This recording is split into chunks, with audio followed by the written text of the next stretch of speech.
In this episode of Growing Your Sense of Self Through Self-Defense, we're going to look at another fall. It's called a side fall. We've seen face falls and back falls, but this is falling on one side.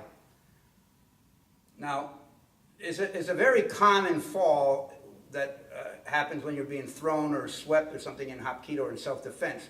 Usually somebody has you by an arm and they're taking you down. So that means one arm is not available to fall. Like in a back fall, we reach back with two hands to start to begin to break the fall. We don't have that luxury with, if somebody's got a hold of one of our arms, then we only have one arm to start to break the fall with. And we tend to land on a side as opposed to the back. Now, we do have a lot of our own built-in cushion on the side, you know, the buttocks, upper thighs, and that's what we take advantage of in this falling skill, side fall. So we're just going to look at low side falls today, and again, if you want to start practicing more intense takedowns or throws or sweeps, which is what we're going to be getting into shortly, you need to know how to fall with a reduced risk of getting hurt. So those are important. You know, the bigger the skill, there's this big payback where it's like, whoa, that was pretty cool that I did that, right? To throw somebody who's bigger than you, that's a neat thing, which means you also have to be thrown and responds.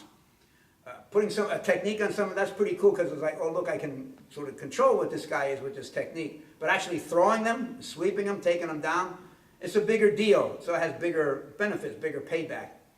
So a side fall is very important, and we're going to work those low side falls today. And the way we're going to do that is, you can start with a mat or have a mat there. I have one here to show. I'll move it away momentarily. But certainly when you're first beginning, you want something that gives you confidence. If the first time you do a side fall, you hurt yourself, it's not so cool. And this is really not so much of a fall, but sort of a let yourself down.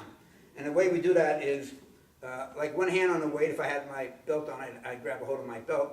And to get this side pronounced, I'm going to kick this leg out, and I'll move that hand with it. So this is the arm like the guy is holding, and I'm being thrown. So this is the side I'm going to land on. This is the hand that's going to help me break it. But the way I start to begin doing it low is I'm going to lower my weight by just bending this knee, lowering my butt so it's just a simple place under the ground. So it looks like this. Lower, lower, lower, boom. Lower, lower, lower, boom. So again, it's a 45 degree, the same as when I was doing a jumping back fall. The impact starts on my hip, not really on my back, and this foot can reach the ground, take some more pressure. So I'm going to move the mat out of there, but it's a good thing for you to keep in mind. Use mats as a starter.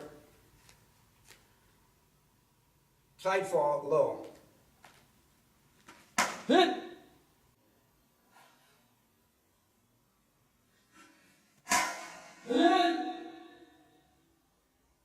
And the face looks down the arm. That's which way the head's going to turn. Looks down that arm. Now, I slap the ground a little bit. You really don't want to do that because if this was a hard surface, the louder it is, the bigger the impact is. I was trying to accentuate the motion of the arm. So really it should be placed more. You're receiving the ground with this hand and then transferring into the buttocks area, the upper back. So once more low. Slap the ground again. I have a habit of doing that to show the technique. Let me try it without. Hit! Okay. Also, practice both sides, because when you're training and throws, the person's going to do it off of one side or off the other side. So you need to be able to also fall to the other side. So up, down, low. So up, down, low. I slapped a little bit. Once more that side. Lower yourself as much as you can. You need to do this one in slow motion. Slow motion, down. It fell because I fell. I lost my balance. All right. That's a side fall low. Very important. Most throws, most sweeps, most takedowns. Person's got one of your arms, not all of them, but most of them.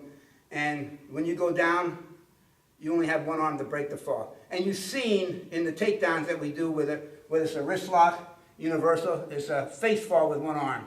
Or the outside wrist lock, it's a back fall with one arm to catch. So you have to learn how to fall that way in order to really do these falling skills with intensity. And there's a bigger payback. If that's too much, given your physical condition, okay, don't worry about the falling skills. Don't worry about the intensity of the throws or the falls, because you have to go at the limit that you are. If you've got physical problems or this age thing or whatever the heck it is, respect that. Getting hurt there's no benefits if you're going to be getting hurt doing these techniques. So you go to the level that you can. There's benefits at any level you can go. It just tends to be more benefits the further you can go. So, thank you for your time. Kamsahamnida. Toodles.